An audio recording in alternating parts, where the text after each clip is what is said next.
ધારીમાં ગોપી મહિલા સત્સંગ મંડળ દ્વારા પૂજા અર્ચના ભજન સંધ્યા સહિતના વિવિધ કાર્યક્રમોનું આયોજન। ધારીમાં શિવનગરના ગોપી મહિલા સત્સંગ મંડળ દ્વારા પુરુષોત્તમ માસ નિમિત્તે પૂજા અર્ચના ભજન સંધ્યા જેવા અનેક કાર્યક્રમોનું આયોજન હાથ ધરવામાં આવ્યું છે।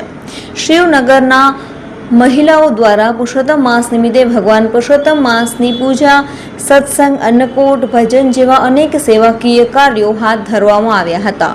શિવનગરની તમામ મહિલાઓ અધિક માસ નિમિત્તે ઉપવાસ રાખીને ભગવાન પુરુષોત્તમની ભક્તિમાં લીન થયા હતા। પુરુષોત્તમ માસ નિમિત્તે બધી બહેરાઓ મારી શિવનગરની અહીંયા પૂજન આચરણ કરે છે અને આખો મહિનો બધા એકટાણા કરી સત્સંગ કરી અને બહુ શિવનગરનું નામ રોશન કર્યું છે। કેવા કેવા ભક્તિના કાર્યક્રમો રાખવામાં આવ્યા? બહુ સરસ કાર્યક્રમ હોય। રાધા કૃષ્ણ કર્યા હતા, રાસ મંડળ કર્યા હતા, ભક્તિ કીર્તન કરે, બધા અણકોટની પ્રસાદીનો કર્યું હતું, બધા આનંદથી રહે છે બધા। અને કેટલા બહેનો આમાં જોડાયેલા છે? અમે 100 જેટલા સહી કામકાજ હોય તો આવે ન આવે એવું હાલે બધાને। તમારું નામ? શ્વેતાબેન કોટડિયા।